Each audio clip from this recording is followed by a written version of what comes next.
All righty, ladies and gentlemen, welcome back to episode 23. What the hell? Off to a flying start already, dude! I don't know what it is, cut out. bro. I got hacked. I got a call from the Bahamas that were calling me through Zoom. Oh Jesus! What the fuck is going on? Are they hacking my phone right now? Oh Jesus! Anyway, episode number that couldn't happen at a more perfect time. Episode 21 with my co-host Ben and Aaron. I'm coming at you live from a brick wall because my girlfriend is a far more important human being than mine, and her time far more valuable. Finances I got kicked outside. Let's be honest, finances are a tough time in Melbourne for Chris, so he's on a free moment. And basically, I'm going to sponsor his internet. I live just over usage. there. Yeah, I actually sleep on this bench, and I. Yeah, I'm telling you, I'm gonna just put you under my internet fucking account, and we'll just. God knows I need it. Yeah, I'll just add you to my business. I'll pay you $1 and call you an employee. You know what? Anyone that listened to last week, if you can, if you watch the YouTube and try screenshot the best moment of Chris fading out, that'd be fantastic. Send it through to us. 100%. Well, to be fair, I may not even have a phone next week, considering someone from the Bahamas has hacked my phone. Your Instagram account is now going to be hacked and turned into. It's going to be cryptocurrency. Bitcoin promo. Did you click on one of those Instagram links that someone sent you on NFTs? Obviously, coaching struggling when you move to NFTs. Bad. You're not wrong. Oh, lads, what do we got on the menu today for the peeps?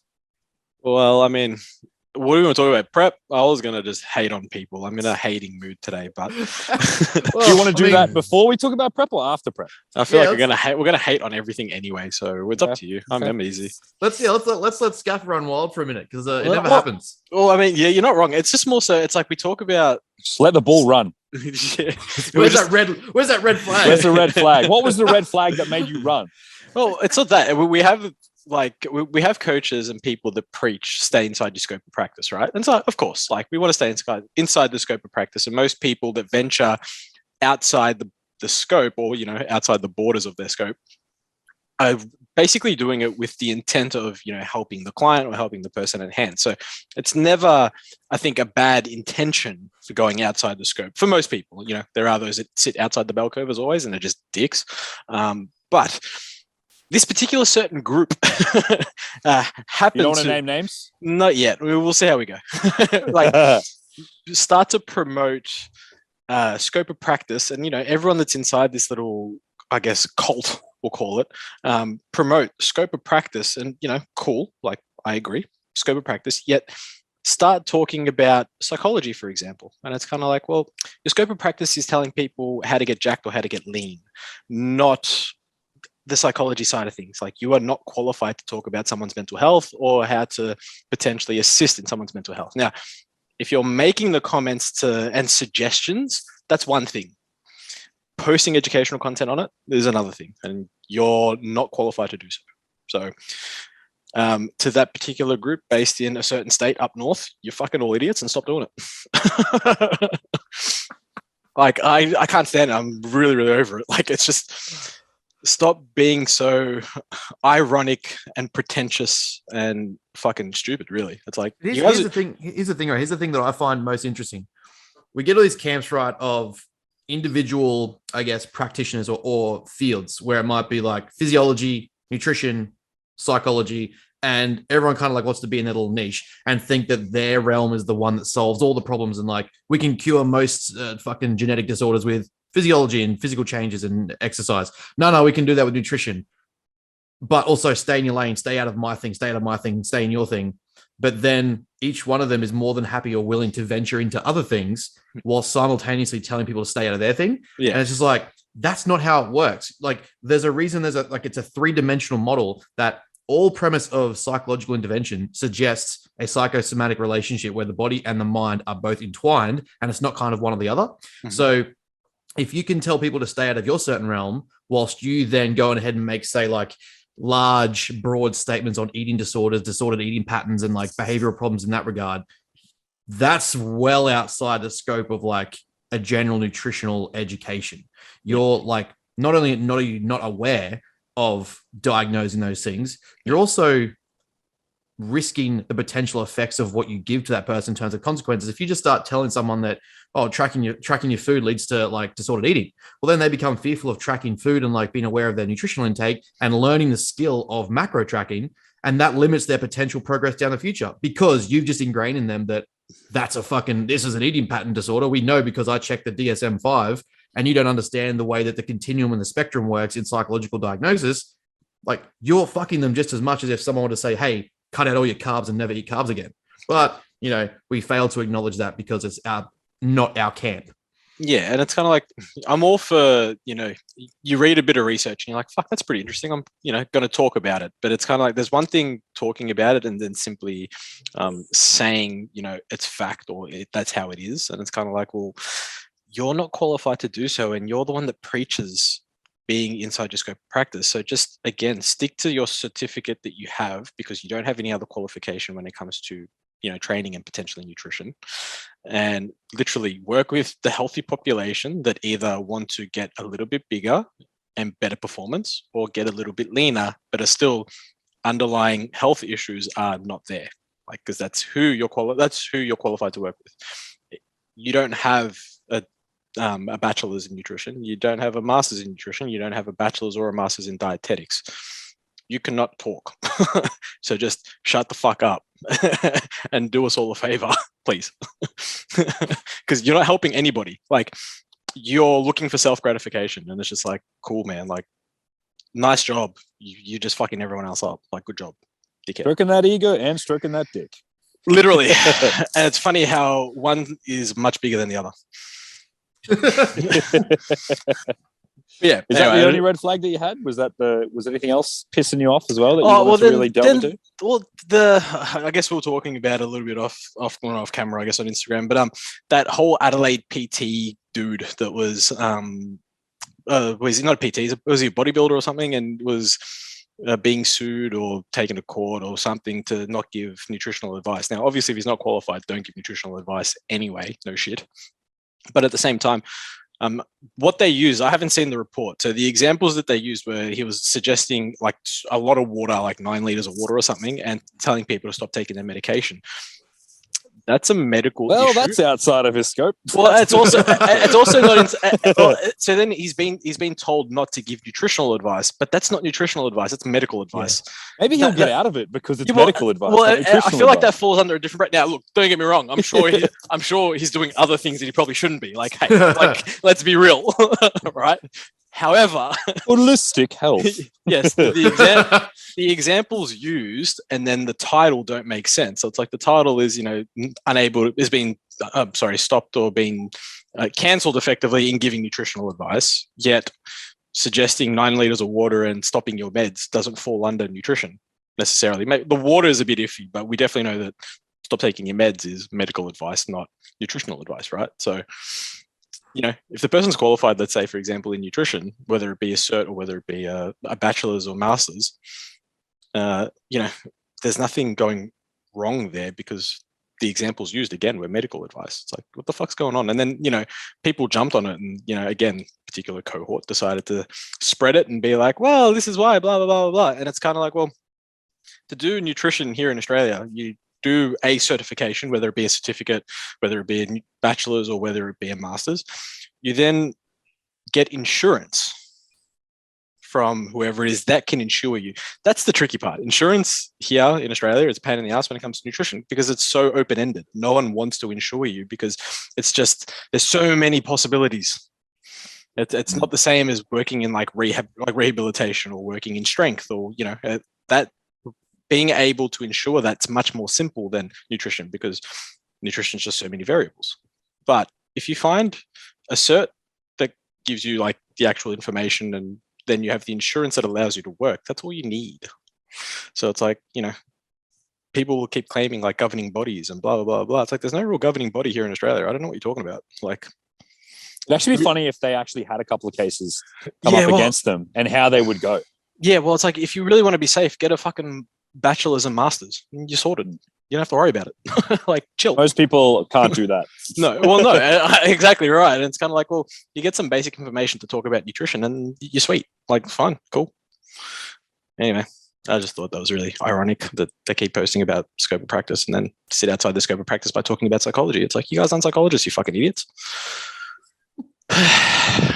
This is what happens when you get up at 6 a.m. Well, this is what happens when you get up bloody 4:45 a.m. with 3 hours of sleep and you do jiu-jitsu and then go train legs with you. That's what I mean. You literally woke up and chose violence.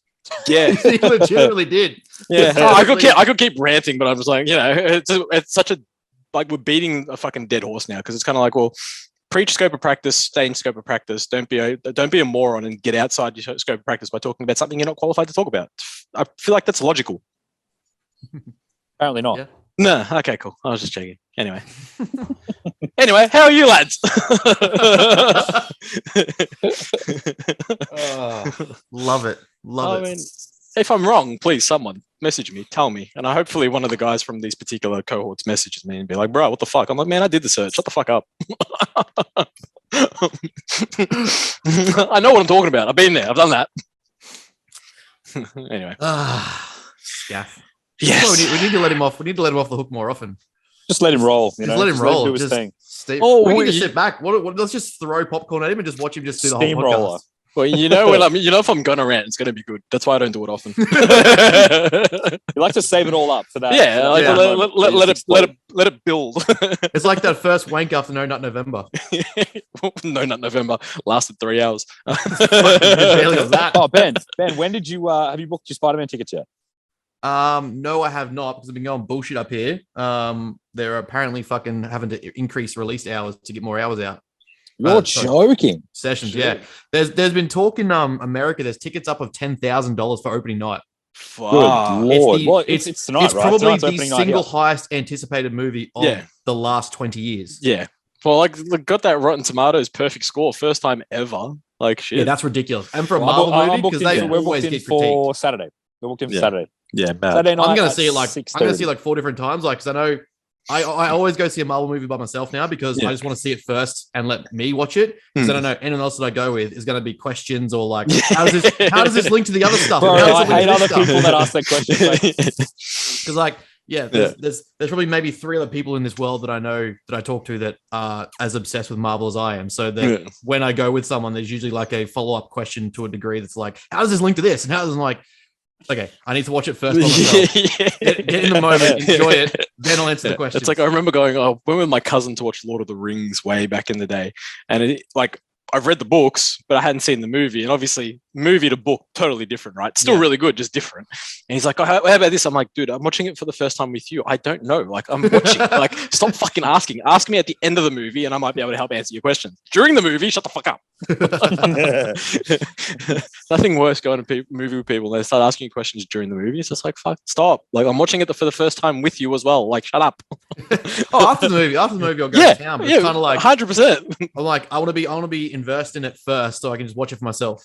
Yeah, there's other people around the cinema just looking at you dirty as well. Like, shut up. Just treat yourself. Go gold class by yourself. Just chill out. Oh, legit. That would be nice. That actually would be the dream. Just chill back. I've done that. I've done that so many times. Yeah, just you got to solo trips on shit. You got to do Instagram influencer style. Just be like, maybe this is what I'm doing today. Look,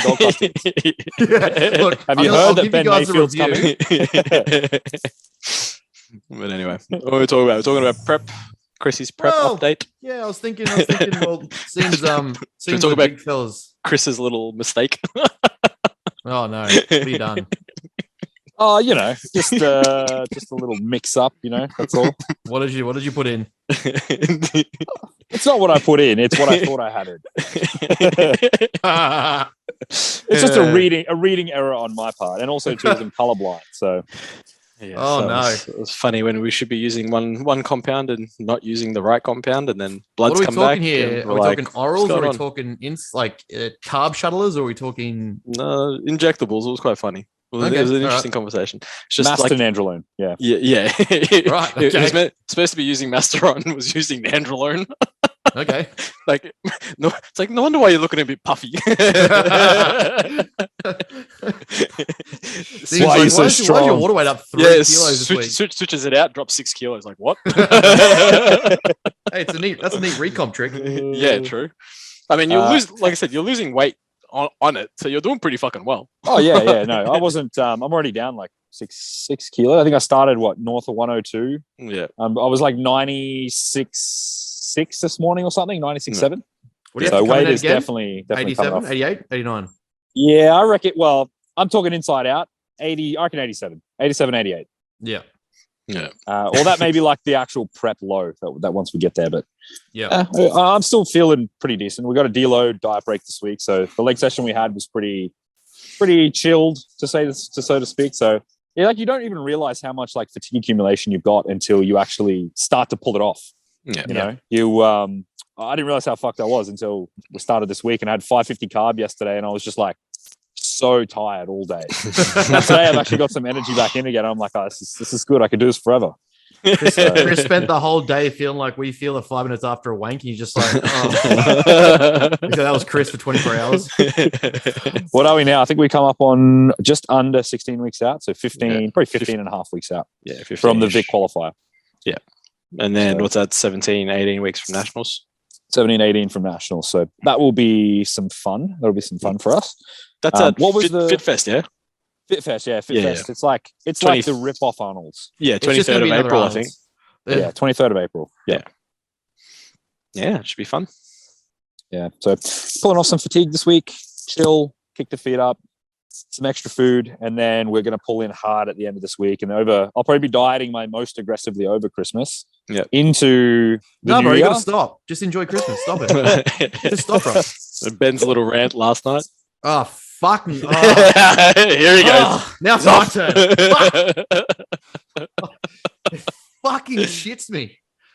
The amount of fucking fitness wannabes that it just irates me. The idea that like The this brain's whole about to explode. anti-diet- I can see how red you're going. anti-diet Yeah. culture- Blood pressure's up. Oh, it is. It's up. It's went straight to 170 over Resting 200. heart rate up at 200. Fucking is. It legitimately is. I don't even need Glenn anymore. I just have to think about this. Oh, we need to up his Telmasate to like 120. They're gonna need some fucking ACE inhibitors back in. That's it. Just all of it, all the statins. Do it. Yeah, legit. No, that it gets me every fucking Christmas. There's like, we're just writing off a whole fucking 12th of the year because holiday season. No, forgive yourself. Give yourself just- some love. Just enjoy the moment. Just enjoy the moment. Just enjoy the moment. Think Don't about all the fun restrict things. Yeah, you yourself, know what I honey. think about? Don't I restrict think about yourself. the accumulated weight gain of the entire holiday period that you aren't going to burn off, and then you'll accumulate that for 60 years. So suddenly, Don't restrict yourself. Just like you just haven't enjoy for the it. rest of the year. just like the rest of the year. So all of a sudden over Christmas is a free pass. Like you haven't had that free pass all year. Yeah, you justify it. The whole year is Christmas. Like that's how it works. If every day is special, doesn't it make every day a holiday? Well, yeah, exactly right. Every Friday, every weekend. You know, I live for the weekend, so Yes. I deserve this. Hashtag I live, laugh, love. dieted hard for 2 weeks, so I deserve this. you have the two different types, right? You have like I've dieted for 2 weeks. Where's my fat loss? Or I've dieted for 2 weeks. I deserve a break. I deserve a break. Yeah. Always looking to cut corners. Fucking pieces of shit. Fucking- Chris Maybe is my mind you, will be mind cancelled you, after this mind you, the episode. fitness influencers fucking coaches that are pulling this shit are also running like 3 grams of Tren and fucking 2 mils of fucking Clen a week. So yeah, They're not gonna they get can get fat away anyway. with they can get away with it. Well, how else do you do it? Yeah, what's a deficit? Isn't that how everyone does it? How Yeah. drug it? Whoops. I've been doing this wrong the whole time. What was the actual question that you had for this topic that we wanted to talk about, Ben? The actual prep. Like, what was it specifically? Oh, I was just thinking, like, because I've got a few clients who have never prepped before, but are working. Like, our long-term goal is to get towards prep, and just people in general. I feel like people don't really dive into what a prep is until they're kind of into it. They don't really look at exploring. You know, when you go to buy a car or fucking, you know, whatever, you might look at go doing a course or go into a school. You'll investigate the school and the course or the car or whatever you're buying. But for some reason, people just love to dive into preps and just be like, get to the end of it and like, oh, it wasn't what I thought it was. What the Well, fuck that was did you fucking think? hard. Yeah. What the fuck did you think a 16-week deficit was going to be with increased metabolic output? Yeah, the best is when people want to do preps to get healthy. Or, you know, actually, you know how often I just want to do a prep, but not Yeah. actually get on You stage. get on so I stage. look like I compete. It's Yeah. like, bro, you do not know how it feels to get to that level of conditioning and feel like you just want to walk around at it. I can promise you. Yeah, You don't just diet for fun to that level of conditioning and just hold it. Chris is just going to Suddenly my knees and ankles hurt. Is that normal? Yes. Yeah. Chris is just going to be like, all right, protein modified sparing just all the way through now, 16 weeks and go. Oh. 0 refeeds. Fuck you. Fuck that. Million dollars. Do you reckon you could do it? I could do it for sure. 16-week protein sparing. I could do it. So okay, hold on. Yeah, are you talking about with the 2-day refeeds that are in between? No refeeds. No refeeds. Training still have to go through life, so you can't avoid smells and food and social places. I've done how long have I done it? I think I've done 4, maybe 6 weeks without a refeed. That was the back end was tough. 16 weeks would be a big ask. I can do it for a prep. Starts getting tough. Yeah, it'd be tricky. I don't know if I could do full 16 weeks, but I'd push it. I reckon I'd get to 12. I reckon you'd be able to do it for a prep. You wouldn't be able to do it for just a normal fat loss. Yeah, maybe with the goal of prep being there, potentially. Yeah, maybe. When you got that motivator of like, I'm getting on stage against other guys and I'm going to make some money. You've got like 2 extrinsic factors that will come into play. The cool thing is when obviously you start to see the results too, right? It also drives you and motivates you. The only thing is, it's like, as we know from, and you just watch your tissue start to waste away. I was going to say, listen, considering last time I did it, like how flat was I? That risk of proteolysis and fucking muscle protein breakdown would be so high after that first 8 weeks. Yeah. And then, put some carbs in you and you fill right back up and you're like, oh, hello. I actually look decent. Yeah, it was worth it. Yeah. Actually, what should you expect? So I think in the initial 4 weeks, you're going to look like probably the worst you've ever looked. And that's where people actually fall into a bit of a trap because they feel like they're not making any progress. But it's literally the risk. Like you've started depleting muscle glycogen, but you still have like stored body fat or adipose tissue on your physique, and you look skinny fat almost. Yeah. Water is shit, and water is shit. So you're basically just putting yourself in a position where you feel like shit, you look like shit, and you're like, maybe don't even look like a bodybuilder. Yep. It's like the next 4-week period is like when it sort of starts to swing the pendulum in the opposite direction, and you actually start to look a little bit better. You still look kind of flat. But nowhere near like what you would look like towards the end of prep. You'll still probably be questioning whether or not this is for you for the first, depends how long your prep is, but for the first half of it, you're probably going to be questioning whether or not you actually even have enough muscle to compete. Yeah. And then you have a refeed and then you look at yourself and you're like, fuck, shit's actually popping back out again. So that's actually probably the biggest expectation is that you need to run flat to get lean. Yeah. Then you kind of carb up to look lean. I can't remember where I heard that saying. I think maybe it was Brandon Kempter, but that was a very good saying that I heard years ago that very, very much stuck with me. And it's, you need to go through periods of being flat. Like should not be, I think a mistake people make as well is if you see a dude out the backstage and he looks big in a shirt, I promise you he's not going to be doing well unless he's a super heavyweight guy. They should be looking, you want to be looking out for the guy in the corner whose face is fucking gaunt. It looks like a skeleton because I promise you that dude is coming correct, And I think that the leaner you are, the bigger you present on stage. Whereas like if you look big, you're not shredded enough because I think too many people, especially in the IFBB game, they're so scared of like looking small, like in a shirt or whatever, that they don't diet to the necessary level of conditioning they need to be. So if you are going to do a prep, don't focus on trying to maintain muscle mass. Focus on maintaining training performance and dieting as hard as you can, and that will get you to that level of conditioning you need to get to. Yeah, no, that's exactly right. It's just I think understanding you're going to look like shit for probably a big chunk, and that psychologically is the hardest thing to kind of grasp, is because you are going to go through phases where you feel like shit. You can barely get a pump when you're training. You look like trash, and you feel like basically a fucking rinsed out onion, you know? There's those periods where just like nothing happens and nothing looks like it's happening. You're training, you're hitting all the metrics, you're ticking all the boxes and everything's going like what it's supposed to be doing. But you're kind of like in that void zone where there's minimal recomp yet. You're still feeling like shit, but you're like you said, you're hungry and tired. And you're like, I'm doing everything, but nothing's happened yet. And it's kind of like that middle point where you just, you got that. We have what's called the sprinter's motivation, where it's like that initial burst of energy is like the start of anything you do. It's always like high energy motivation. Then you got the back end where it's like the white line motivation, where it's like I can see the finish line. I'm going to push even harder now. It's starting to come together. That middle part of prep is so hard. Middle part is the fucked part where you got to try and like be in your own head. You're with your coach talking about it, and you're like, I'm not feeling like I'm seeing anything. I'm not doing anything different. I'm not like, maybe we should drop my food down, or maybe we should do more steps, or maybe we should do. And that's where you got to have the coach like back you off and say like, shut the fuck up. Like, stick to the plan. Trust, because you're going to work yourself to do more than you should and actually be detrimental to our training, like the program.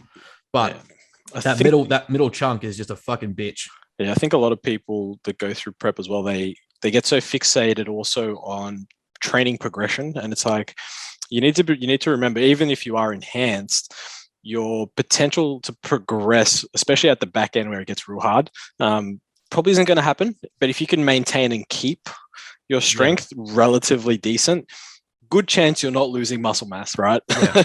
So it's kind of like, have faith that, before you started your diet, you're pretty jacked and looking pretty good, or like, relative. Trust that the muscle mass that you accrued and have there is going to be there at the back end of that diet. When you diet down, fill up with some carbs and keep your training, at least on maintenance, and keep it where it is, or as close to where it is as possible, right? Yeah. That's why I think bodybuilding periodization is so important, because you need to have dedicated periods. Like, I think it definitely makes sense to go like decently aggressive towards the front end of a fat loss phase, because strength is the highest, perceived diet fatigue is still really, really low, performance is still really good. So it's not until the back end where, ideally you're getting close to being contest lean, but that's when you're starting to kind of feed into the show to kind of prevent muscle protein breakdown towards the back end of prep. And I think just touching on what we're talking about before with, like, I suppose, setting up your contest prep, kind of what to expect. Like, I think if you tend to look too far ahead, that only will project negative on your results. You should be just focusing on what I need to do today, literally tick the boxes of today, because if you're looking like 2 weeks, 3 weeks, 4 weeks ahead, like it can become a daunting and overwhelming task to do. But if you just focus on what you can do like here and now, obviously you still want to have like some sort of, bodybuilding periodization model that you're adhering to. So, whether you're planning to be in a deficit for the first 8 weeks and then maybe have a diet break, and then starting to implement diet breaks, refeeds and stuff like that, more so towards the back end of a prep. I think, you'll see a much, much better look in terms of like dropping off that fatigue. Because if you see someone that has, let's just say, run a protocol like we talked about before with a protein modified fast, where they've literally done protein veg for the last 16 weeks, they look rinsed out come stage time. Often they've dieted overly aggressive and they haven't managed fatigue well. So they've lost muscle tissue, lost training performance. They get to the end and they kind of look like a marathon runner limping onto stage. You kind of want to, there will be periods where you'll feel like that, but you should be, honestly, I think you should probably be ready at the 2 to 4 week out mark. And the people that are ready at 2 to 4 week out mark and simply bring food back up, it's almost like the more ready you are to run a peak week, or the more conditioned you are, the better that peak week will take. So if someone's not quite ready, they don't even have the necessary need for a peak week. So peak week always confuses me. I see a lot of people talk about like they're going to change all these foods and throw in all these extra foods and like, I'm going to have like 1,000 grams of carbs. Like, but what if you're not even ready for that? Why would you like, you're not going you'll to look make worse. You're not going to do 10% of difference in a fucking peak week. Yeah, you'll spill over, look like watery piece of shit. It's like, would you rather be like 105% spilled over or like 95% at your best? Yeah. I'd always rather take the 90 to 95% at my best than 105% spilled over. Yeah. Always. Yeah. By week, probably 4 weeks out, you're looking at doing peak week protocols and like test runs. That's if you're ready early. That's if you're ready early. See how you're actually going to respond. Firstly, making sure that you're not using different food you haven't used all prep, because the last thing you want to do is like the week of show, introduce like more voluminous or high fibrous foods, or like fucking palatable foods that are full of shit and just super processed, and you end up just doing nothing but diarrhea and you feel like crap. Probably not going to be the best thing for you on stage. So these people that start introducing shit like new cereals or new like ice cream or new like whatever they bring in, and it's just like, have you had that all prep? No. Well, then why the fuck are you bringing it in now? Completely just going to like fluctuate and fuck up everything you've been tracking. You literally want to try and keep it as consistent as possible. Like the least amount of variables that you can change. Like people think that we can fucking guide electrolytes like a crossing guard, but it just doesn't work that way. You can best bet in terms of like a prep, if you've never run like a peak before, would be to literally just probably keep water as consistent as possible. Yeah. Keep sodium and potassium as consistent as possible, and just don't change any of your food sources. Logically think about what sodium actually does in the sense of like an action potential and sending signals and contracting muscle tissue. It makes no logical sense when people talk about like, I'm just going to completely pull out sodium. How funny is that? What are you doing? Hello, that's not even how sodium works. Yeah. Well, yeah, right. Then look at like Chris just said. Look at the other side when you pull out sodium. Like you build up aldosterone, right? And that's what's water retentive. And it's kind of like, well, it's not what we want.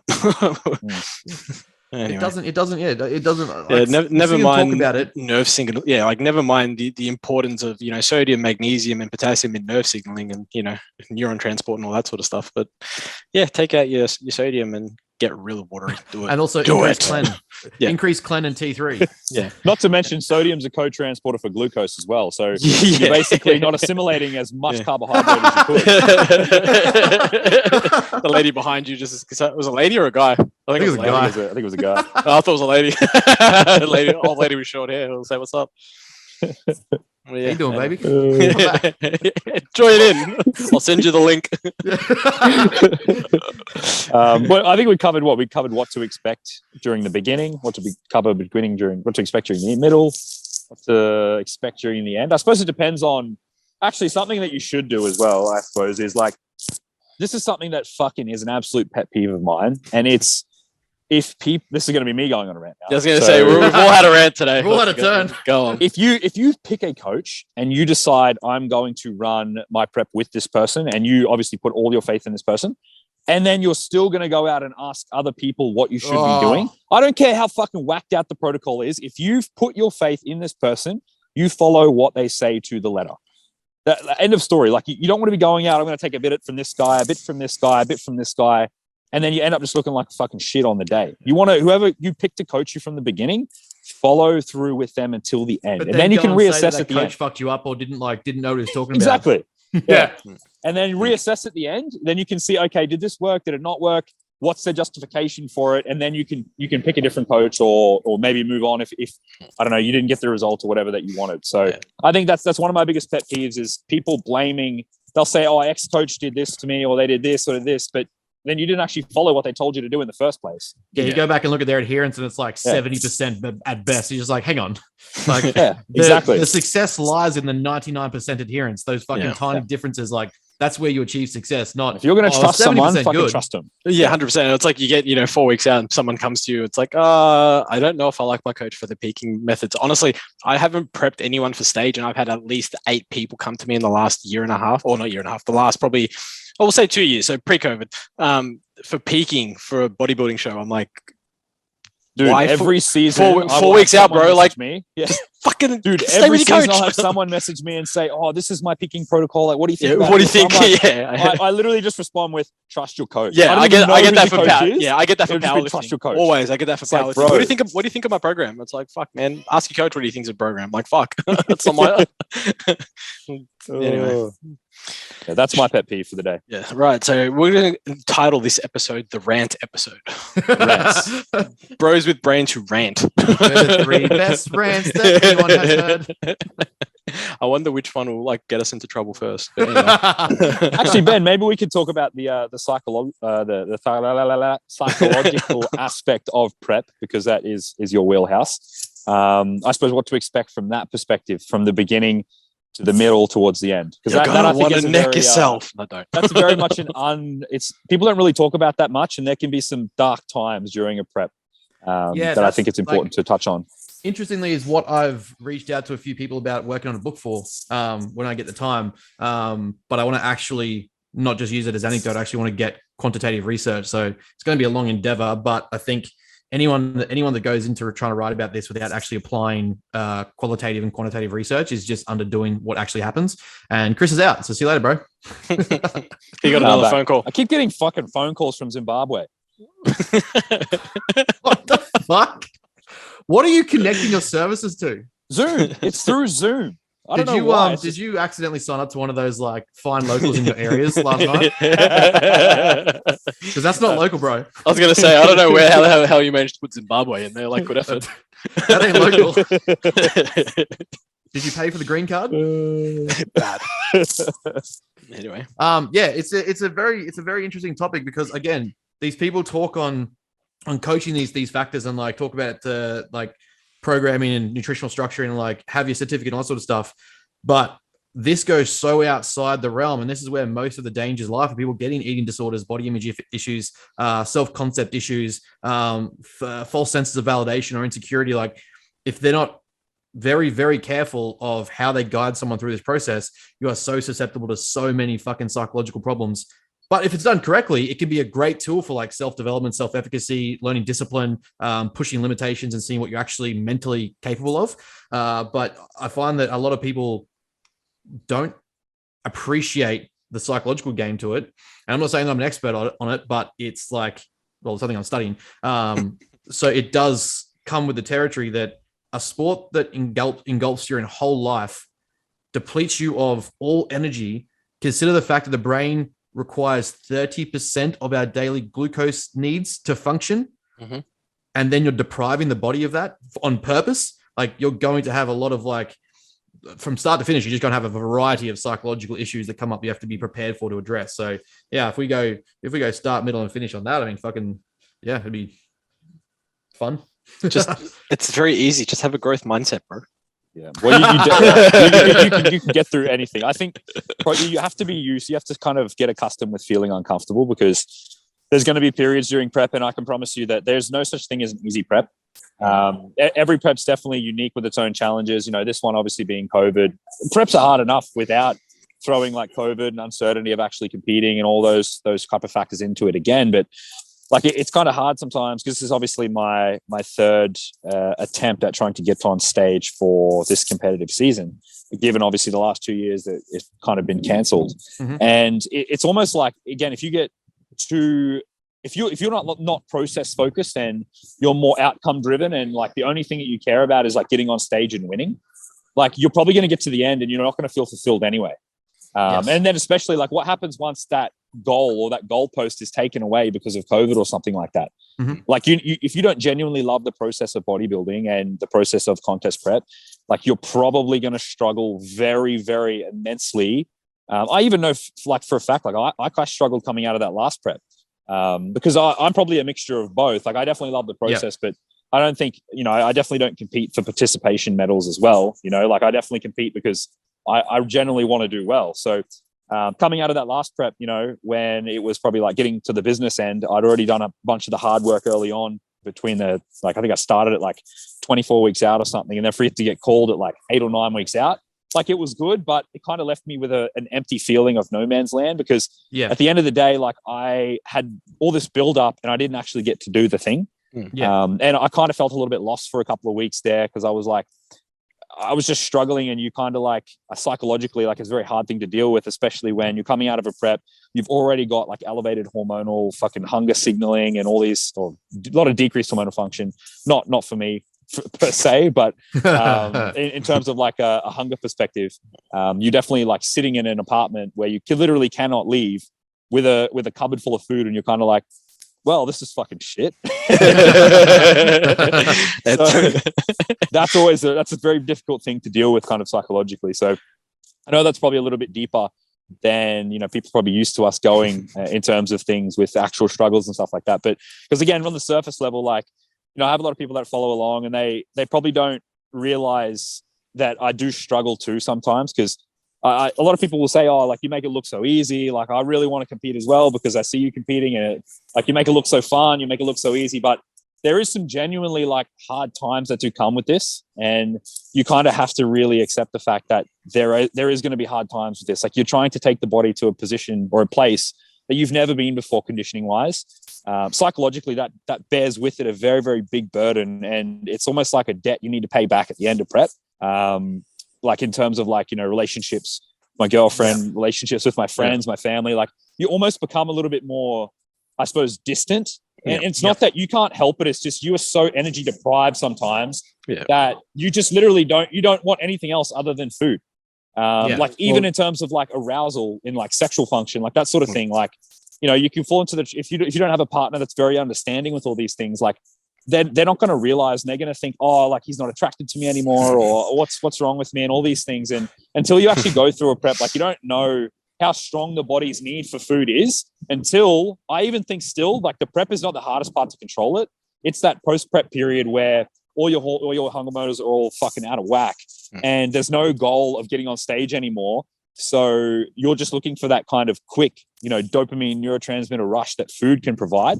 And if you're not careful, like it can bleed down a very, very slippery slope. And I've seen it many a times with a lot of people, and not a lot of people talk about that post-show period and how dark that first 4 to 8 weeks can kind of be. especially for like first timers, potentially even second time competitors that don't know what to expect and have never been in that position before as well. Like I said, there's always just that debt that needs to be paid back, but it's psychologically, it's a rough place to be in, even if you do end up competing and you do end up doing well, because heck, I've won shows before and I've competed, and then you're just still left with this empty feeling that you just cannot fill because food doesn't end up filling it anyway. Yeah, well, you got to also remember, like, from a biological perspective, you're doing something that the body's not meant to do. Like, you're not meant to diet down to these extreme levels of body, like, body fat. Like, that's not how your body's functioning. Your body's primary goal is to stay alive. And what you're doing, to an extent, I mean, it's very probably vague, but you're almost effectively killing yourself trying to do it, right? Because you're consuming a lot less energy than you're expending. And, that in itself has such a big cascade of hormonal effects. Like you said, there's hunger hormones, not to mention your thyroid hormones, like, sexual function hormones, not to mention basically every hormone that gets basically down-regulated or, up-regulated, depending on how you want to look at it. Because simply put, you're not consuming enough energy in your body's. And then your brain is fighting your body by saying your brain's like, no, we need to push, and your body's like, nah, bro, I'm chilling. I don't know when my next feed's coming in, so I'm just gonna sit here and not use any energy, because I need it to live. Yeah, it's a very tough thing, because obviously, Ben, you've been. I mean, Scaffy hasn't been through a prep yet, but he'll experience that, I'm sure, next year. But you've obviously been through a prep as well, and you'd obviously kind of feel the same, right? Yeah. So I've been through, I would say 3, 2 of which were last minute, like pulled out of, or just didn't quite finish off because of like COVID and stuff like that. So first one, we got through, obviously we got the whole way. And then the second time I got down to just under 6%, just on the fact that it was in my program to periodize the point of being lean to bounce back and grow better. So I set myself the challenge of still trying to get to that degree where like 5% is like, sub 6% isn't shredded, but for general population, that's like that's a degree of effort that your body starts to fight you on. Like, you don't want to be there. But yeah, there's a multitude of factors that come into play for people, that they also need to be mindful of who they are as a person. So let's put it this way. For instance, like I said, the brain requires a lot of glycogen for function. It's one of the largest consumers of energy that we have. For something so small in the body, it takes up so much energy. If we deprive that of its fuel source, and let's say that you're someone who subconsciously does a lot of emotional repression, you got a lot of issues subconsciously you haven't dealt with and addressed, or you haven't moved on from, traumas, childhood issues, things that you haven't confronted or like you neglected, and you think that competing is going to be your end all, that's going to make you feel better and you're going to feel something. We have processes in the brain that require energy for like conscious and subconscious repressions and coping mechanisms. If you remove that fuel and you take that away, suddenly the brain has less energy to repress these things. It has less energy to function and focus on like, hey, remember that thought I had about being touched a while ago? Or remember that thought I had about being beat up one time and like completely lost my manhood? And all that time where I was like humiliated by all these girls at school. All those thoughts suddenly are free to come back. It's like the gate's been let open, because you don't have the energy to keep it shut. So not only are you subjecting your body to hormonal changes and like neurological changes on a chemical level and a feel level, you're also then subjecting yourself to a lot of dark thoughts and like emotionally repressed issues that you may not even confronted. And that's going to expand and get worse the longer you experience prep and get less and less fuel, because the body then is like, well, what do I focus my energy on? Fucking preventing further fucking fat loss and like reducing my energy expenditure, or actively repressing these emotions and thoughts and feelings that I'm having that I probably shouldn't be having. And it's going to choose survival over your negative thoughts. Exactly. So that's where people start to get very fucked up. And then again, okay, all these thoughts have come up now, and your post show, like you're saying, what happens then when you didn't get the validation you needed? You didn't get an emotional connection with your parent or your loved one or your fucking partner. You neglected relationships for ages, and you didn't have that communication about what's going to lead from that. And now you've got all these emotions and these feelings and these thoughts that have come up because you didn't have fuel. And now you're left with a void of like emptiness. You didn't get the praise from all your friends, and all the judges didn't vote you to be the best because you work so hard, as if the other people there aren't working just as hard as you are. And then what? like you've got no sense of self-efficacy. You've got no sense of self-competence. You've completely destroyed your body image because you now don't feel like you look the way you should have looked, or someone told you look worse than you did, amongst a plethora of other issues. And that's just at the end. Like that's the end result if you aren't approaching it for the right reason. So when people talk about being ready for a prep, I often see it from the wrong perspective, that they talk about like the physiology and like making sure your calories are high before you start, make sure you're in a decent body composition, make sure you that's so true actually. Like, so true. Make sure you structured your life to be in a position to, be able to compete. Those are great. Those are definitely great. It's like, they apply, but but also be prepared for the fact that if you aren't psychologically at doing this, and you can't prepare to handle this for 16 to 20 weeks, this is where damage starts to come into not only like actual neurological or like chemical damage or like hormonal shutdown, but you're actually going to get these dark times that come through that a lot of people just aren't yet able to deal with. Like I posted about yesterday, like actually developing resilience is a skill. And if you don't have the resilience to get through these thoughts and like the self-confidence and the self-concept to go, oh, these are just fucking demonizing thoughts from way back when, I am fucking way better person now, I'm stronger, I'm smarter, I'm more efficient, I'm better at everything, blah, blah, blah. That's not ego. That's an actual sense of self-worth and self-confidence. If you don't have that, and then all of a sudden those thoughts are coming back and attacking you, and you're your own worst enemy, like you're in your own head attacking yourself, you can't escape that. Like you're going to either talk yourself out of doing it or develop a lot worse issues that you hadn't already addressed. You're going to exacerbate the lack of self-confidence or the self-image that you have, the body image issues that you may have already underlying in there, all these things. And that comes from literally a couple of weeks in. Like then starts the negative, like another post I put up was the negative effects of self-talk. If you're going to be 3 or 4 weeks in and suddenly you're, like you said, you're looking down the track at other bodybuilders or stuff that like, oh, they're in a better position than me. They're already ready to be on stage and I'm not, and I look like shit and blah, blah, blah. You're going to fucking exacerbate how negative that self-talk is because you're feeding into it and you're deprived of food.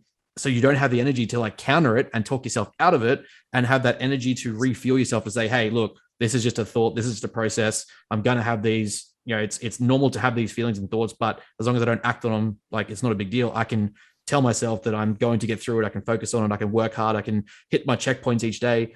If you don't know these things, you're not prepared for that, the list of psychological damage that you can do is fucking tenfold. Yeah. But it's a very neglected concept in terms of like, yes, the anatomical neuroanatomy, the neuroanatomy that comes with it, the chemical anatomy that comes with it, the hormonal effects that come with it, but then the actual self-conscious, the psychology, literally the psychology that comes with it is all affected. Like we're still struggling to define the difference between the functionalism, the structuralism, and the behavioralism of the brain. So you can't decrease these functions of the brain and then think that it's not going to affect something. thought. Yeah, of course, that makes sense. And I guess on that as well, if you're a client going through a lot of this stuff, which especially if you're a first timer, make sure you inform your coach as well. Yes, 100%. Like you have to be honest with your coach. And then also on the other side to that, as a coach, if your client is struggling, no matter what their potential is, pull them out, take them out of the comp. Yeah. Like if it's getting to a point where it can't be managed, it gets that bad, and thoughts go really bad, your duty is to say, hey, we're going to pull you out of this comp because it's not worth the stress. At the end of the day, there's always another comp. That's just like, this is what kills me about coaches that don't check enough metrics. And again, they might only have the physiological, nutritional knowledge metrics that they're checking. Like, oh, but you were adherent this week. Oh, but your weight went down. Why aren't you feeling good? You're on top of the world. Why aren't you feeling good? The numbers say you're good. And you're not aware to go, okay, their sleep is extremely low. They're not sleeping. So that tells me that either like energy is too high before bed or anxiety is high. Their stress level, the perceived stress is up at like a 10 out of 10. They're defeating talk and like their motivation to train is extremely low. So there's a lot of factors there that you need to be asking questions about. But if you're not checking their actual forms and diving into these things, it's like the nutritional adherence is great. That's going to be like, that'll last for a few more weeks before they literally die off and just like fucking give in and then just start binging and start gouging and then just throw in the towel, feel like shit and blame you. So like as a coach, if you're going to put someone through a prep, it's not as simple as just like, it pisses me off when it's just like, well, I gave you these numbers, just hit them. I don't know why I didn't just hit them. It's like, yeah, cool, bro. But like, there's so much more that goes in up top that, yeah, for some people, they are prepared to handle it more and they can just take all the drugs in the world and they can just feel good and like that's great, good on them. But there are so many who have come to it for the wrong reasons or aren't experienced in it. And they will be like, feeling a fucking list of emotions and overwhelming experiences that they've never had before. And you're just saying, hey, yeah, but you got like, here's your macros, go hit them. And how often do you see like preps destroy people's like relationships? Like how often does someone go through a prep and they end up splitting up with their misses or, all these other things because they just don't realize that personality traits can change during a prep and you need to have a very strong sense of self. Well, here's the question. Do those personality traits change or are there underlying traits that they just don't have the energy to keep hidden down now? And all of a sudden these things that were like fights and issues that just weren't addressed suddenly come up and you've got to could be a bit of both, like a combination of the two. Mm-hmm. Yeah, it's like I don't know, like hunger can drive you to just do some shit that like it's just like because it's such a brutal emotion in a sense. Sometimes they can just drive you to do some whacked out things, or like it just more so just like you'll be a bit snappier than usual. Or in my case anyway, that's usually the case. Is your tolerance level will go down. It's not like I suppose your underlying. Yeah, it's like 7 mil a week. I wasn't sure if you guys would hear that, but anyway. That's all I heard. It was like but yes. Yeah, I mean, I feel like it's a great breakdown. I think that was a very, very deep. We've gone from ranting to deep and meaningful now. One thing I wanted to add before we finish off on it. I listened to a book recently called How to Be the 0.1%. It's by Gareth Timmons, who was a former Super League player who went on to become a British Marines Commando Special Forces operative. And one of the things he talks about, as Chris was saying before, is it's like he set the goal of I want to be Special Forces, like I want to be Marine Commandos, 100%. This is what I'm going to do. But because he basically kept a diary of the process, like each day, what as much as he could remember and have the time to write down, he did it all. And one of the things he talked about was compartmentalizing and breaking down the process. It's like you can't be focused on a 33-week training program that is like each day is literally like malicious fucking violence and like you're destroying your body. You have to focus on the steps of the process and look at how you're getting through that day by day. So as Chris was saying before, you can't just focus on like the end goal and just be like, well, fuck, this is 16 weeks, but at the end of that 16 weeks, I'll get on stage and look great. It's like, yeah, cool. But that becomes overwhelming. It becomes like, if you say you do the first week and it's actually fucking hard and like, holy shit, I'm gonna do this another 15 weeks. So it usually is. The first week's like, oh man, this is fucked. Yeah, exactly. You tell me like, it's like, don't think about food. Like your first weekend, it's like, don't think about food or hunger because you've been so full from your off season. Now it's like, now you're going to be hungry and you're like, fuck, now I want food. But like the end of your off season, you're like, oh, I couldn't eat a thing. The second you start week one, you're just like, fuck, give me all the food. Yeah. So yeah, like just make sure that if you go into this process, knowing that it's depending on your coach, it might be 20 weeks with 3 diet breaks. It might be 4 weeks. It might be 16 weeks, whatever it is. Understand that yes, the end goal is great. And in bodybuilding, outcome is inevitable. And like a lot of people do compete to win, but you can't be solely outcome focused. You have to be process driven. And you will be crushed if you compete and you don't win. Like, yeah, exactly. That's the thing, right? Like you need to make sure that there's a genuine possibility that someone could just be better. Yeah. Yep. At the end of the day, dude, someone could come out of the woodwork and they were just fucking better than you. But at the end of the day, I look at winning as like, did I do everything I possibly could every single day? Did I tick every box I could?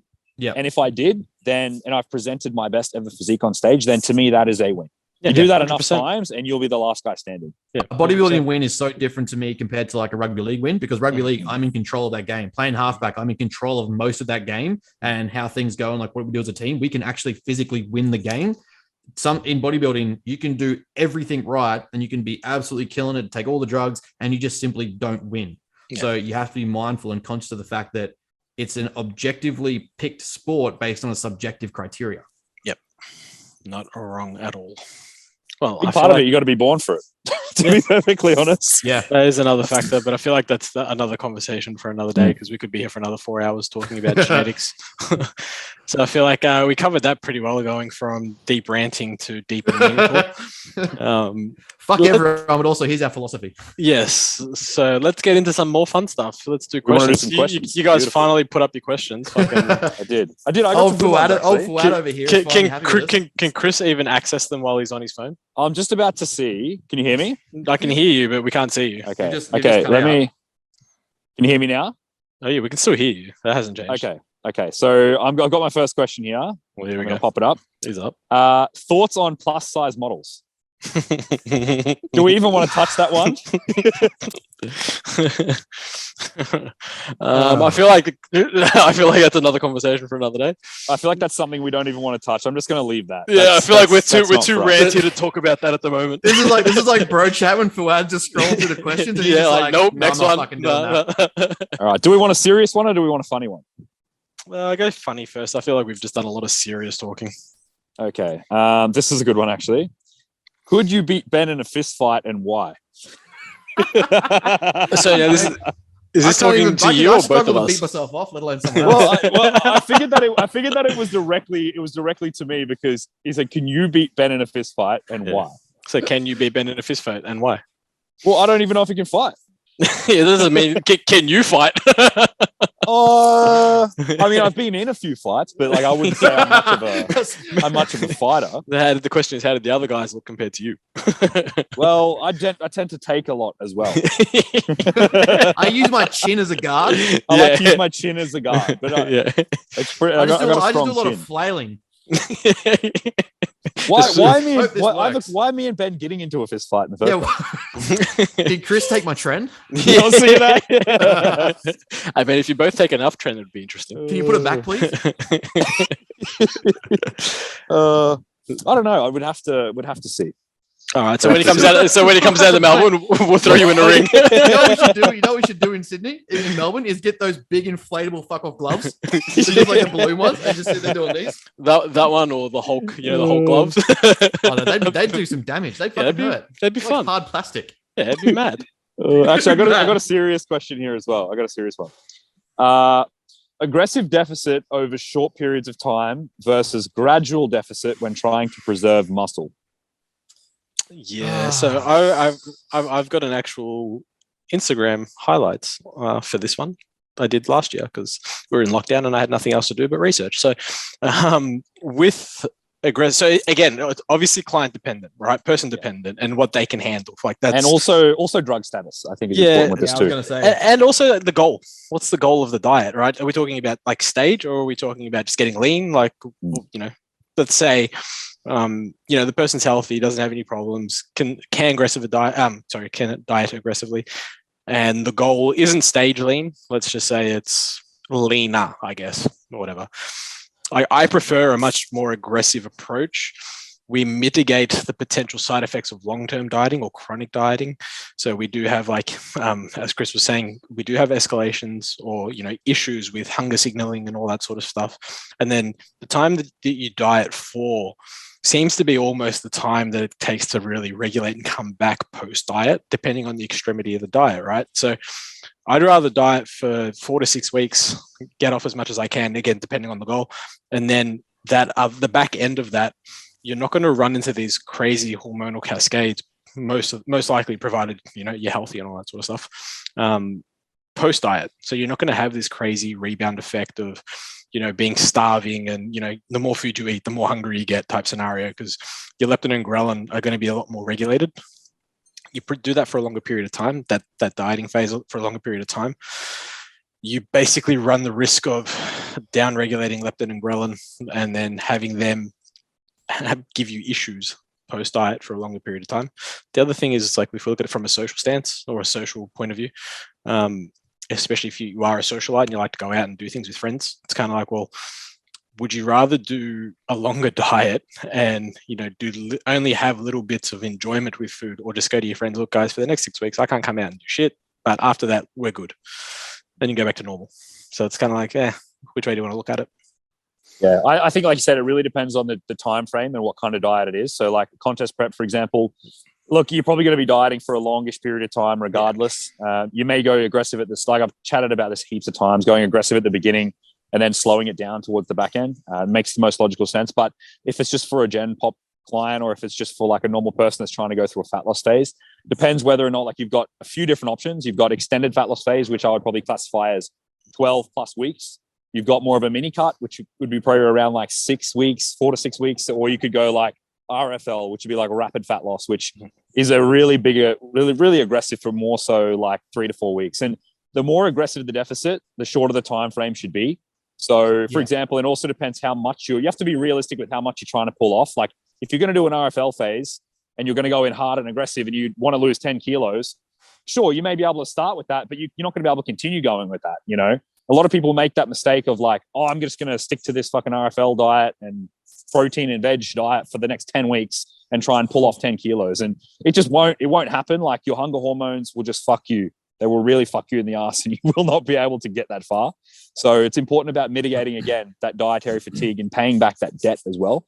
And as obviously, as Scaffy said there before, like, you want to make sure that regardless of the time frame of the diet that you're kind of, going in, that towards the back end, like, you are repaying that debt and feeding back in, because those hunger hormones will mess you up big time. And again, what's the point of having dieted for all this time if you just put all the weight back on again in half the time, Yeah. So set yourself up for success. Yep. A good little extra read on this, if you do, well, depends on our listeners, but if you do like a little bit of read on starvation bounce back, is look up the German prison camp starvation experiment, and it's a phenomenal way of explaining how insane the body becomes in terms of like just becoming zombies for food. The experiment had to be shut down, and I think 2 of the participants gouged themselves to death at the local convenience store. They were found by the researchers in the aisles, and they ate so much food so quickly their stomachs literally exploded. And that was from being like they were mimicking the calorie intake of Auschwitz prisoners for I think 2 to 4, like 4 weeks, maybe 4 weeks. Yeah. 4 weeks. It was a phenomenal experiment. Ethically would not be done today, but what we got to draw from that is phenomenal for understanding hunger signals. Basically, we're just saying people are pansies these days and don't want to do anything properly. I will say the guy who asked this question is one of my clients, Cooper. And I suppose because I know he does listen to the podcast, so address this to him.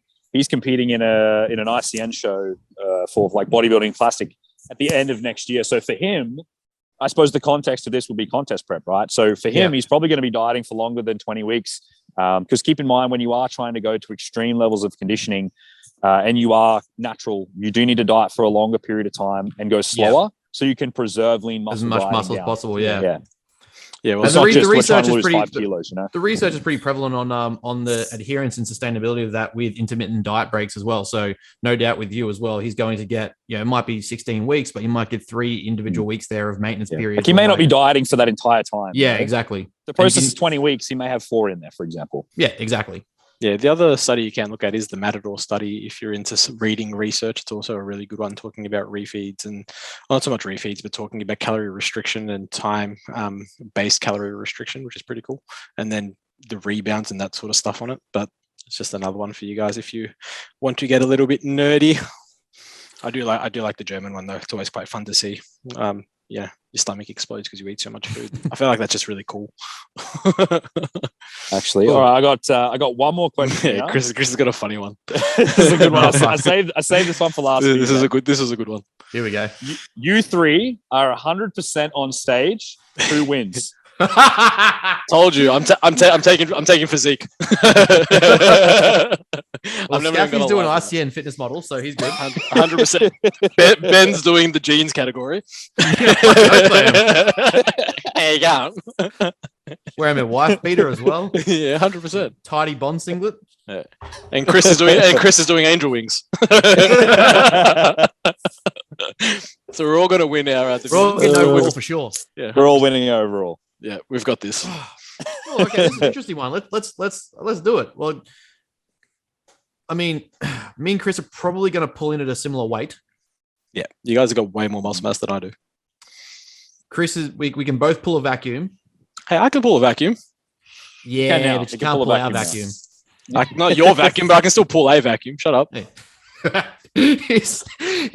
You're so full out of this podcast. It's fucking hilarious. Chris, can I pull a vacuum? He can now. I'm not saying you can't. I've seen It's it. coming. It's coming. This is every time I do now, it's because I've got a stomach full of food. My pre-workout meal, and I haven't gone to the issue toilet. now is blowing out the abs. Yeah, like it's weird. Though I He can, can that's how I learn to practice it. vacuum before Yeah, he can blow out the abs. Yeah, well, that's how I practice it. Anyway, Chris swamps me in legs. That's a given. He's got fucking destroys me in calves. So that's a good way of breaking it down, actually. Because we're talking about this as well. We go body part for body part, then symmetry, balance, conditioning, and then muscularity. like getting right, we're going to full analysis, are we? I mean, Scaff can just go be a powerlifter somewhere else. Well, I've probably got bigger pecs than the both of you, so that's fine. He definitely has Those pecs or titties. That's Hey, for sure. Bruh, bouncy. Can I fondle it when I'm in Melbourne? God forbid me, Mr. Simpson. I'm full of chocolate. And then I suppose we've also got, like we were talking about as well, division. What division as well? Yeah, well, Yeah, I mean, that's the thing, right? I've never dieted down to a point where you could even see anything, but I wouldn't actually be surprised if I dieted right down like now. It'd be physique for me, I reckon. I wouldn't be able to even go classic. I just wouldn't look right. I was got lanky, long limbs without enough mass. Like I'm very much aware of that. So, Dude, honestly, even physique blows my mind nowadays because it's mostly dudes that are like, I don't know if they're just too scared to put themselves into opens or classic, but they some of the physique guys could be 2-1-2. yeah, Dude, Fabrizio, that won his pro card at the last nationals that we actually had, is fucking crazy. Yeah. Physique from where it was in 2014 to where it is now is literally just bodybuilders that just want to wear pants. Yeah, I mean, hey, if I was told, nah, you don't shoot physique, go to like classic, I'd be like, cool, I'll go to classic. That's fine by me. But I'm fairly sure right now, if I was to diet down, it'd be like 74 kilos. So I'd probably be physique. Okay, Scaffy's in physique, so I suppose out of me and Ben. Yeah. I mean, give me another 12 months and we'll see. I think I don't plan on leaving classic, so Yeah, you're going to be capped out at classic. I think in the leg department, Chris has me covered. His quads and calves blow mine away, but I think I have a bit more mass through my back. That is like shape wise. I have a more detailed back when lean than Chrissy at the moment. But What do you weigh now? 103. Yeah, right. So you still got a bit, a bit on both of us. But yeah, I mean, yeah, top to like bottom to top, Chris vlogged me. Yeah. I mean, but look at those photos today. Fuck, I couldn't believe how small my legs were. You tiny I suppose bitch. that brings it to balance and symmetry then, right, as well? Because my biggest assets are always going to be balance, symmetry, Yeah, Conditioning. Yeah. conditioning being the key player there. yes. Well, we haven't seen Ben inside out peeled, right? But yeah, it's the thing, right? We haven't seen Ben inside out field. So maybe we have to compete against each other once. Yeah, I think I'm gonna make it happen. Gonna make it happen. I mean, Chris we is don't even have to say. We can let the day on the stage do the talking. Well, you could just pick your best photos from the day. So, like at the end of next year, if Ben does season B, you just pick your photos from season A. You pick your best. You put them in comparison. and then at this time next year, we'll just do a poll on the new on the new page, Bros with Brains, that we will create. At Ben some goes point. buys 20 grand worth of stuff. Yeah. And we'll just see. We'll let the people decide. It's funny though, because I think I saw this I was listening to the boys on the Bro Chat. Bro Chat podcast. But this isn't like an insult to us either. Like, No. It's fucking fun to us. Like, I find it fun to be like I don't know, you kind of talk about someone else and you're just like, oh, I reckon I have this or I have that. But like, to us, it's like, I wonder who would win, or I wonder who would get this, or like, how would I look compared to this, or what shot would I take? It's like, cool. It's fun, right? Like, it actually is fun. If I suck at my legs and I know my legs need to come up and like say I'm next to you on stage, cool. Now I just go work, fucking specify my legs more. Like, right. It's fun, but it's also a comparative chance to get better. Basically, Chris is just going to do season B next year, and we're going to find out.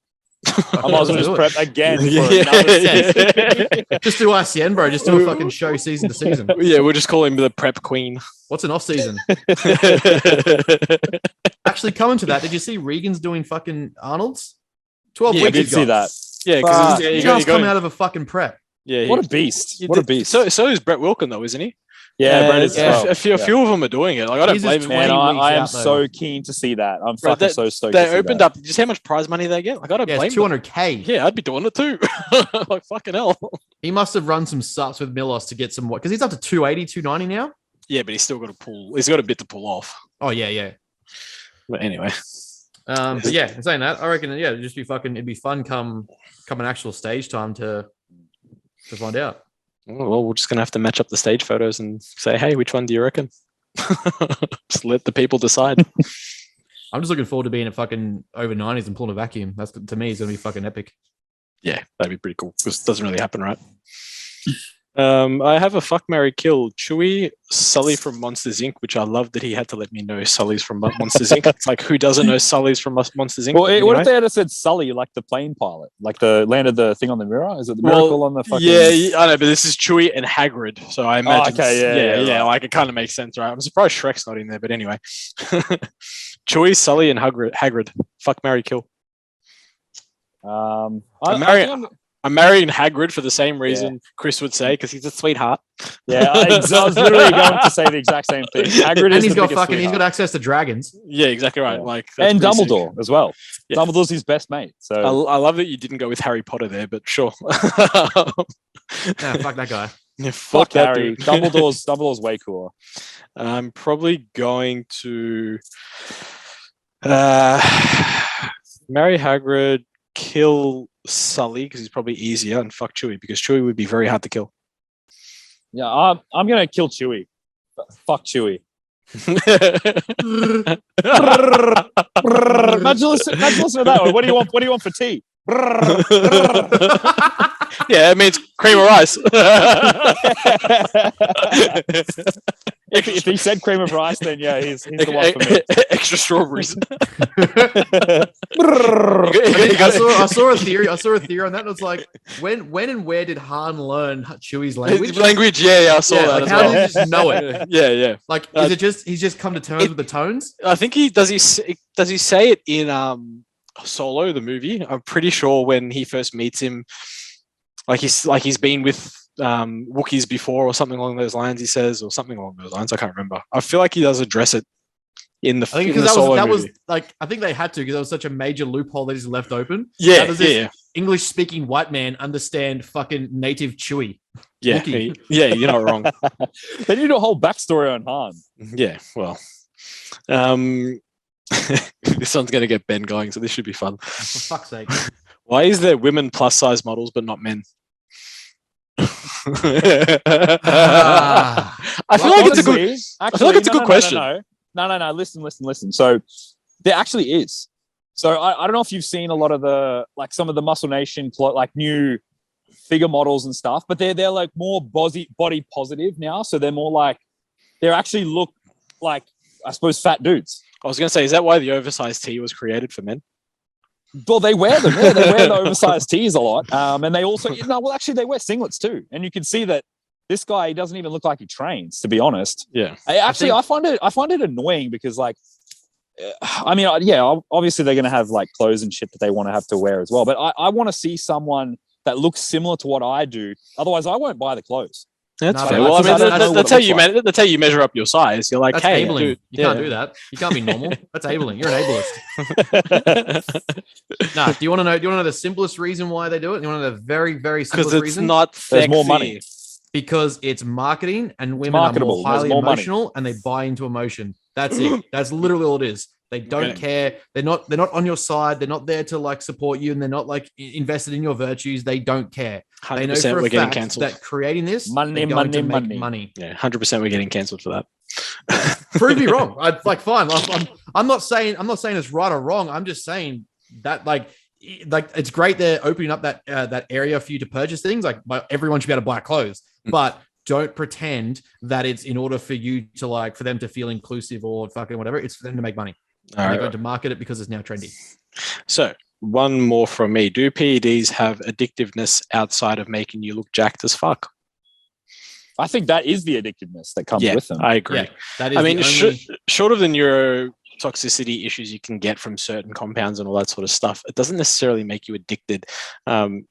It's like if you have an addictive behavior or you're addictive by nature, you can be addicted to the effects, and obviously the side effects, even being looking better or feeling better. Fun fact: in all drug addiction research, addiction personality doesn't actually exist. Oh, there you go. So yeah. I think people misconstrue what they mean when they say addiction. They think just because like you have to keep taking, or you want to keep taking it or something like that, I've become addicted to steroids. Like there's nothing in the substance directly itself. Yeah, of course. Yeah, it's like the sugar. Yeah, it's like the sugar. Yeah, I'm addicted to sugar. Like idiots that argue the sugar thing. Yeah, you don't pull out a bag of sugar or honey and just decide to take that now, do you? Like no, like you're not addicted to it. You're addicted to you other may things. become addicted or enjoying of the gains and the process that comes by as a byproduct of using the supplement. Yes. But in and of itself, the drug does not contain anything in terms of an addiction forming behavior. Yeah, that's fair. But yeah, that's it from me. I got two good ones. Two, and we'll finish at 2 because we've been going for a while, and we'll do Shame of Life next week. Sorry, guys and girls. I was going to say, and my phone's going to die. Oh, there you go. I was going to say, your phone's been doing pretty well for. How much does it cost you to charge from the street? I charged it. Do you just sneak into the local Macca's and plug it in? Wait, I'll just do the next one from the local Macca's. You know what you should have done? You should have got the Telstra payphones, and they've got free Wi-Fi. You're just sitting there. Actually, how would I? Because I need my headphones in the bottom where I'd be charging the phone. Yeah, well, there you go. I'd have to just do it on loud and have you guys like speaking over the fucking. I'm surprised you just terrible. That'd be horrible. I'm surprised you just didn't I'm surprised you just didn't take your laptop and just hotspot off your phone. Probably would have. Oh man, well, what am I gonna do with the laptop? Fucking hold it up here, like it's easier on my phone. Put it on your lap, double chin, mate. All right, get up in there. Pick one to tag team wrestle with against the other two hosts: Simeon Panda, Eddie Ung, and Carl Von Moger. Oh fuck, they're all shit. I think the other two are pounding fucking Eddie Young any day of the week. Well, I'm gonna go the natty and pick Simeon Panda. Is that because he's black? It's because he's natty. He's the only natty in the list. He's not really natty. I go Cullum just because you've seen from his videos he's a bit crazy anyway. He does crazy shit, so it's like hopefully that translates. I'm gonna go Callum because I think that he'll fuck some shit up. Yeah. And he's gonna have some koala stimulant in him, so we're good. We got this. And he's like, what is he, like 6'2"? Yeah. Big like boy. he's a big dude. Yeah. All right. I think Simeon's got no ticker, so he definitely doesn't. Anyone who's got to lie about using. Yeah, he's got no ticker. He's got no heart. Okay. Is the mind muscle connection needed for muscle growth, or is it overhyped? This is a good one. This is a good panel. It's a good question. Let me start with this one. Yeah, we should have made this the talking topic for the whole podcast. We could literally. Okay, see you, Chris. Chris is gone again. So the mind muscle connection, I think that it definitely plays a very important role in building muscle mass. I would say more so from the perspective of accessory movements. I think that definitely with a compound movement, like you should be focusing like externally in terms of like feedback on technique, controlling tempo, but you shouldn't necessarily be feeling it the same way you would, I suppose, as an isolation muscle. I think this is where DOMs can be a bit of like a decent indicator of like, are you training the appropriate muscle? Because like if you're doing a flat dumbbell press, for example, and you still get no DOMs in your chest and it's all in your delts and all in your shoulders, then, I think it's good to go through periods of building that mind muscle connection, having the ability to contract muscles, particularly those that, aren't going to be, I suppose, used. Like, for example, if you do a curl, there's not a lot other that's going to be working other than the bicep. But for something like a lateral delt with like a dumbbell lateral raise or like a pec fly, it can be very easy to shift the tension away from the point that you're trying to load. So I think that's where, building the mind muscle connection can actually have like, a bit of efficacy as opposed to like getting on a hamstring curl. Like it's easy to contract your hamstrings. It's easy to fucking contract your quads, but there's certain muscle groups that like rear delts too, for example, even some people have issues like contracting their back. I think it's really important to go through phases of like working on that mind muscle connection and using what I like to call like a timeless form. I was gonna say back. I think mind muscle connection is extremely important for the back. Like the amount of people who don't train back properly or simply don't contract or feel where they're supposed to. And then let's convert that to say a bodybuilding sense. If you can't contract your back muscle, how do you then expect to pose your back muscles? Yeah. So like you can't see it. So it's one of those, I think it's why it gets left by a lot of people, like especially newbies, because you can see your pump in your chest and triceps. You can see the pump in your quads or your abs or whatever. But you can't rotate your head and see your back muscle working. So I was like, oh, what do I worry about it? Well, If you can feel it and you can actually squeeze and contract and feel the target area working, like, fuck yeah, I'm going to sick pump in my lats here, my rhomboids, my inner back, my rectors, it all feels good. I think that plays a massive part in getting effective contraction, especially in those non-visual areas. Yeah, well, when we look at mind muscle connection as well, right? What is it that creates that connection? Usually it's the shortened position of the muscle. So it's like, how do we shorten that position? How do we shorten that muscle in position, right? And the back's usually the harder one to do because we're using all these other levers. So it's like, how do I squeeze my rhomboids together without, potentially feeling my biceps more or things like that? So making sure the exercise selection is appropriate and obviously the load is appropriate to establish that connection or that feel. And then once you sort of hone in that skill, you can then start to load and, add load over time to build the musculature that you're targeting. I think you really hit the nail on the head there, because it's like, if you're doing, say, a row, for example, and you can coach someone and their technique looks really good, and then you ask them, are you feeling that exercise, or where are you feeling? And they say, oh, in my bicep, but the form looks good. Well, that's probably a good indicator that they need to work on that mind muscle connection with the actual back. That's a really important feedback tool there as well, because they're not feeling it where they're supposed to. And this is where we could get into the whole tension versus fucking, I suppose it's just moving load kind of debate. But I think, as always, there's probably a good middle ground to kind of come with. Like, you want to focus on load progression over time, but you still want to try and keep as minimal force transfer away from that muscle group as possible. So, for example, if you're contracting the lat, you want to focus on trying to keep it in the lat for as much as possible. Like, if you're feeling it all in the bicep and you're just like, nah, bro, I'm just going to move load, like, you're probably not going to grow a decent back doing that. Yeah. How dare you use logic? I'm just shifting from point A to point B. Shut up. Yeah, well, I mean, that's how I like to go about it. And the biggest thing, like you said, is back being the most difficult. And it's just, I feel like it's really just a structural, anatomical, biomechanical. Isn't that why Scaff just does only back poses? Yeah, because I show you that I make good connection with my back. Like, you can't question my ability to grow my back. Like, let's be real. Don't worry about the front. We don't worry about that. Hey, you got good pecs. Yeah, well, that's true. That's from powerlifting. Actually, it's not from powerlifting. Let's be real. I've had that. I'm lucky. I've got genetically big structured chest. I think I get it from my dad because he's about 5 foot. He's just all pec, nothing else. You just meet him, you just pec and fucking head. That's it. But yeah, I reckon we'll do Shame of Life next week, only because we've been going for an hour and a half, and we're going to be a fair bit to say this week. Exactly, we're going to be here for 2 hours if we keep going. Getting emotional holds us up.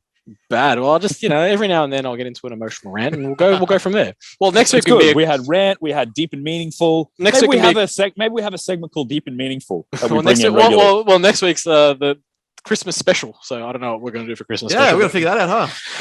So we'll leave it to the listeners. If you have any suggestions for a Christmas special, and even a Christmas special topic that you would like us to discuss or hate people on, just let us know. Emphasizing the hate people on. Yeah, if you want us to rant about people, we shall not name names.